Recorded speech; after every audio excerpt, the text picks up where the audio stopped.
Of extreme constraints of time, I will skip the niceties which one is supposed to say before the talk. So I'll straight away go to the topic and the oration that has been awarded to me. I have taken the liberty to add a prefix, being a doctor, if I were the law minister, because I have to tell you, as a doctor, what happens wearing the doctor's hat. I have to tell you where the shoe pinches. And it has been so much that the feet are now full of sores. I'll tell you these sores are.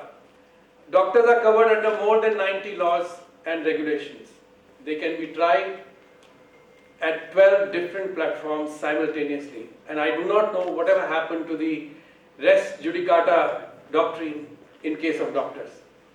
The biggest cause of worry, of course, is unabated continued violence against doctors. And heaviest millstone around our neck is Consumer Protection Act. Then, high-handedness of the uneducated police because they don't know what the law is. They slap criminal charges and apply sections without any solid grounds. Multiplicity of authorities to which doctors are expected to pay obeisance. And now the National Commission of Controlling Medical Inflation Bill 2022 has been introduced in Rajya Sabha as if the inflation occurs only in medical services. Doctors and their affairs are regulated by and controlled by National Medical Commission, a body of nominated people. Convictions have been there on flimsy grounds on the draconian acts like PCP and DT.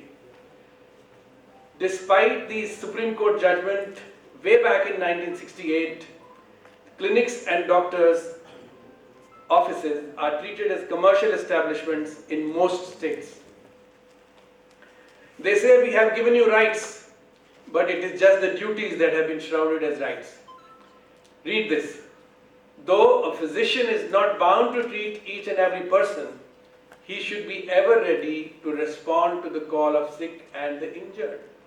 He is duty bound. See, this is labeled as right. And then the line says he is duty bound to see someone in emergency. There is a right to be remunerated for his professional services, but personal financial interests of a physician should not conflict with the medical interests of the patients. घोड़ा घास से दोस्ती कर ले तो खाएगा क्या? A physician may patent surgical instruments, appliances and medicine or copyright applications, methods and procedures. However, it shall be unethical if the benefits of these are not made available in situations where the interest of large population is involved. They say it is a right to membership in a medical society for the advancement of his professional skills. But if you do not do it, your license is not renewed. So where is the right? There is a right against arrest in routine manner. It has been repeatedly said as far as Jacob Matthew and versus State of Punjab is concerned. But what is the ground reality? Doctors are being arrested every single day. Justice Ranjan Gogoi, the former Chief Justice of India, has mentioned no FIR can be filed against a lawyer by inference against a doctor just because his advice was unacceptable. But every single day, multiple FIRs are filed. Then you see, if you have to go against appeal against the State Commission, you have to give 50% of the claim that needs to be deposited, despite the fact there is a right to restrict inflated pecuniary claims. I do not know where the laws are. That it has been very amply said. I'll skip this slide. It has been very vividly outlined by Mr. Bajpai this morning that these are the laws which violate your fundamental rights. Alludation to Clinical Establishment Act was not made, so I'll make it here that the clinical establishment will charge rates of procedure and services within the range of charges as determined and issued by the central government from time to time in consultation with the state governments. Article 21, which is right to life, with its expanded scope, assures the right to live with human dignity, free from exploitation. What is this if not exploitation? Doctors' right to protest has been denied. In 2014, the Supreme Court had passed an order stating that while they recognize the right of doctors to strike against genuine grievances, and just see the antithesis in the same sentence, the doctors shall face disciplinary action if the general public suffered due to such deliberate disruption of healthcare services during such strikes. Further, the court maintained that the access to healthcare service should be available at all times, and any divergence shall make them liable for medical negligence warranting action for misconduct. Essential Services Maintenance Act, in a sense, prohibits the right of doctors to strike if it results in disruption of access to healthcare. Healthcare is only one thing that we know, and if that is disrupted, then obviously if you take it as disruption and therefore you deny the right which is given to everybody else. Consumer Protection Act is the heaviest millstone that we have. Almost 40 years we have been tortured by this. There is double whammy. If you show bravado and say that, okay, to a patient, I'll treat you just on clinical grounds, and if you miss out something, then you get sued. And if you try to legally protect yourself by adopting defensive practices, then you are branded as looters.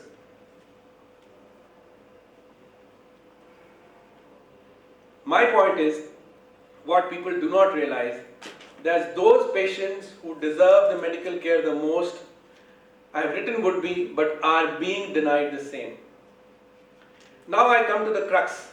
Supreme Court in IMA versus BP Shanta has clearly held that only outright cases of medical negligence like amputation of wrong limb, leaving swab or clamp in body, giving wrong anesthetic gases would be covered under Consumer Protection Act.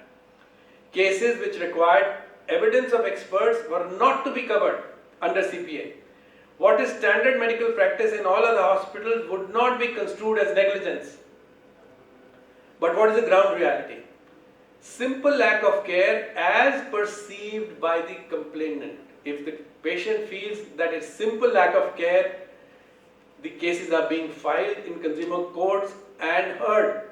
So the consumer courts themselves are not holding the law, because Supreme Court judgments is one of the sources of law. The jurisdiction is now based, as has been amply brought out by Dr. Nagpal this morning, it is being based on consideration amount. So even in the district commission, one can ask for moon and even get the sun. Principle of restitutio in integrum is being followed in medical negligence cases, but not certainly in Motor Vehicles Act, Workmen Compensation Act, railway accidents, air accidents. I would not spend much time, which has been completely explained by Dr. Nagpal this morning, on contract of service versus contract for service debate. 2019 Consumer Protection Act is worse than 1986, and our fraternity had rejoiced at one time. So appeal against the district commission decision, one will have to deposit 50%, as I have told you just now. There is no provision in 2019 Act of dismissal of frivolous or vexatious complaints. In fact, the complaint is actually incentivized because he stands to lose nothing. The extended definition of deficiency includes deliberate withholding of relevant information. What is relevant, what is deliberate, what is holding is at the mercy of the court. The new act gives power to State Commission and National Commission respectively to declare, now follow this, declare any terms of contract which is unfair to any consumer or which puts such consumer to disadvantage to be null and void. How are you going to do that? In cases where unfair trade practice provisions are invoked, imprisonment up to 1 year, fine up to 10 lakhs, and further, if you cannot deposit those 50% and you cannot comply with the order of the commission, it is punishable with imprisonment up to 1 year and fine which may extend up to 1 lakh. An appeal can be filed in National Commission if you are unhappy with the decision, only if it involves a substantial question of law. there is crying need for change. Judges of medical negligence cases admit themselves their inadequacy. In Martin D'Souza judgment, the judges have very eloquently and candidly clarified that in case of medical negligence, the judges are ill-equipped to make any decision, and that too on the finer aspects of simple or gross negligence. Ladies and gentlemen, before I wear the other hat, there is a list of disclaimer. I do not want to waste time on that. So what if I am the law minister? I was suggested this morning by Dr. Suresh Badamat that you should change it to what if you are the PM, because there is a centripetal this thing to only the PM now, no minister has any authority. Consumer Protection Act 2019 would be amended to expressly exclude healthcare from under its purview. But we are not saying that doctors and healthcare establishments would be not accountable. They would have to be. An all-encompassing law covering every aspect of medical care and consequent medical errors, if any, like conduct, civil and criminal negligence, etc., will be covered by these laws. It would override all other laws currently in place concerning these issues because it is being brought for a specific class of people, that is health care professionals. NMC Act would necessarily have to be revamped completely. Separate law for drug, device and prescription and dispensation, etc. would be brought.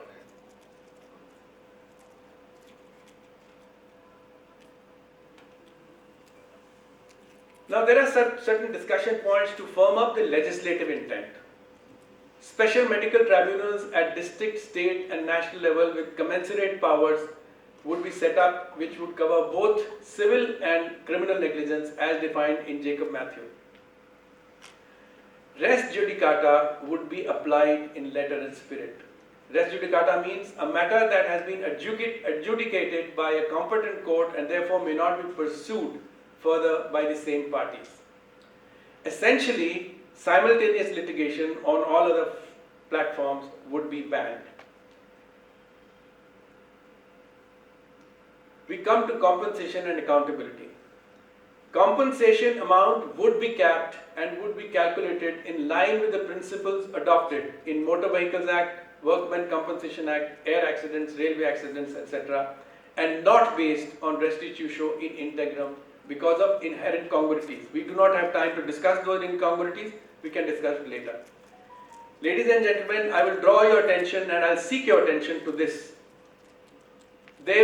We would like to decouple compensation from accountability, which means that the issues of compensation and discipline would be dealt with different bodies. Compensation by the insurers and disciplinary proceedings by the State Medical Council or the authorized body.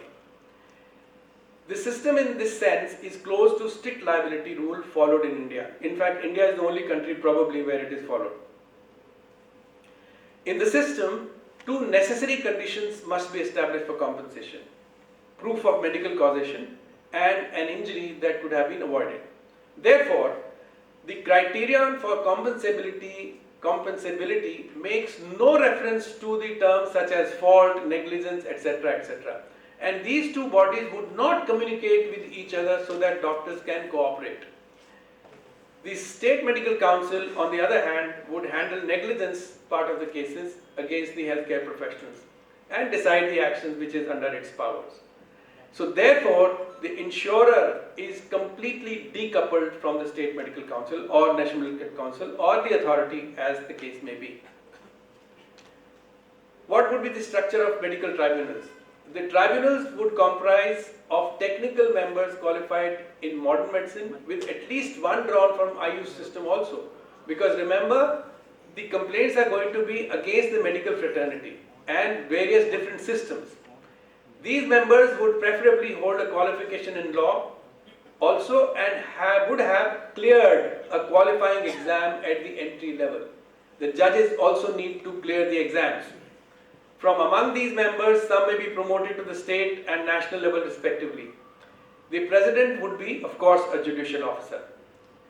there would be a mechanism in place to co-opt an amicus curiae. Amicus curiae is by definition friend of court, who would be qualified in the specialty to which the case belongs, from the same area or same class of medical establishments, for simple reason that standard of care expected is different in a rural area, in a primary health center, from let's say a hospital, a nursing home, or a primary healthcare hospital from a tertiary healthcare hospital. Complainants who are found to have made frivolous complaints would be penalized to extent of at least 10% of the amount claimed. This is in keeping with line with already judgments in the court that a litigant who has succeeded must be compensated by the one who has lost. It has already been suggested by the court, by the Supreme Court, that legislature should consider the introduction of a code of compulsory costs. Very important, probably the most important, a complaint alleging medical negligence would be dismissed ab initio if the complainant has indulged in violence, provided it can be proven by the medical establishment. Special act against violence has to be brought. 25 states and union territories have laws that penalize violence, but there is no central legislation. In 2019, the bill was brought in, which has been dropped by our adversarial bureaucracy with the suggestion that there cannot be a separate law for doctors. So a special act would have to be brought. A central act to protect doctors and medical establishments against violence would be passed with the provisions similar to those in Epidemic Disease Amendment Act, which is still in force. Central legislation, together with the existing state legislation, is more likely to ensure safety and security for doctors, which would instill confidence in the doctors. IPC, which has been amended already by more than 75 times, would be amended once again, and appropriate sections would be added, especially in as far as FIR against doctors, their arrests in routine manner, and slapping criminal charges are concerned. Provision of stringent punishment to police personnel illegally and arbitrarily slapping unwarranted charges would be in place. A word about the draconian PCPNDT Act.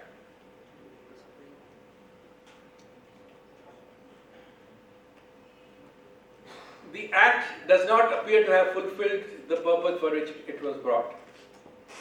Strict implementation of the Act has been there in letter but not in spirit. It has led to severe punishment for even minor inadvertent clerical errors in maintaining the documentation. Therefore, the Act has actually become a tool for harassing the doctors at the hands of powers that be. Doctor alone is presumed guilty if there is a case that comes for cess election, and the onus to prove himself innocent also lies on himself only. Most importantly, it is he or she, the doctor, he is the only one to be punished for his misdemeanor, though the patient himself or her family is an equal partner in crime. Patient herself, I'm sorry. Remember that despite the provision 23 subsection 3 of the PCPNDT Act, there has not been a single conviction yet of a patient who has come to such a clinic for sex selection. On the other hand, more than 1,000 doctors have been imprisoned. The Act would be repealed and a new law would be passed. I would urge your attention to this. The patient who presents themselves for ultrasound would be tagged based on their Aadhaar card number. The sex of the unborn child would be openly told to them and recorded as such. The patient or the family would be traced digitally with the Aadhaar number, whether they go for an MTP or delivery of the female fetus in any of the nursing homes or the hospitals. In rural settings, ASHA worker may be utilized to follow up the patient until delivery to prevent any surreptitious abortion of female fetus. The guilty patient or the family and the family possibly would be prosecuted and not the doctor. We come to National Medical Commission. I would skip this particular slide because it has been very eloquently dealt with by Mr. Vajpayee in the morning. Setting right the medical education as a part of National Medical Commission. No new medical colleges would be opened and no increase in postgraduate and postdoctoral seats would be permitted without first assessing the needs of the community and the area. There shall be a uniform national eligibility cum entrance test for admission to undergraduate, postgraduate and postdoctoral programs.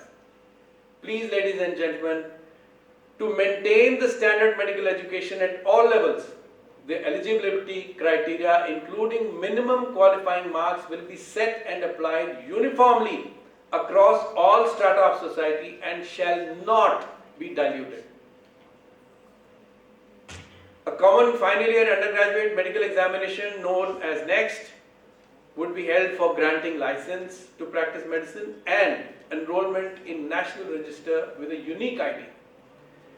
This license would enable the doctor to practice medicine all over India. He would not need to re-register with the respective state medical councils to practice in those particular states, either by way of transfer or by way of proximity of his practice. For pursuing postgraduate and postdoctoral courses, institution would be allocated to the successful candidate based on a computer-assisted match program at all levels, taking into consideration factors like score obtained, preferred ranking by both the candidate and the institutions. Any person with foreign medical qualification will also have to qualify next, and FMGs desirous of pursuing postgraduate, postdoctoral programs will have to compete in the respective NEET. The national exit test shall be the basis for admission to the postgraduate and broad specialty programs. Medical Education Board with a subdivision, there will be subdivision, no autonomous boards.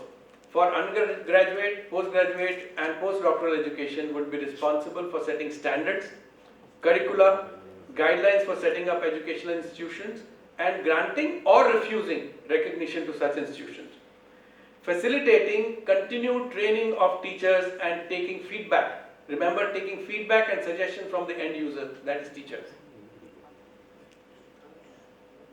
Some rights would be granted under these regulations. Right to remuneration. An RMP can refuse to continue to treat a patient if the fees as indicated are not paid. In a hospital where patient is admitted but not making payments as required, the doctor can refer the patient to a government facility making all reasonable efforts to give continued care during transfer. In an emergency, the doctor must ensure that patient is not abandoned. Under the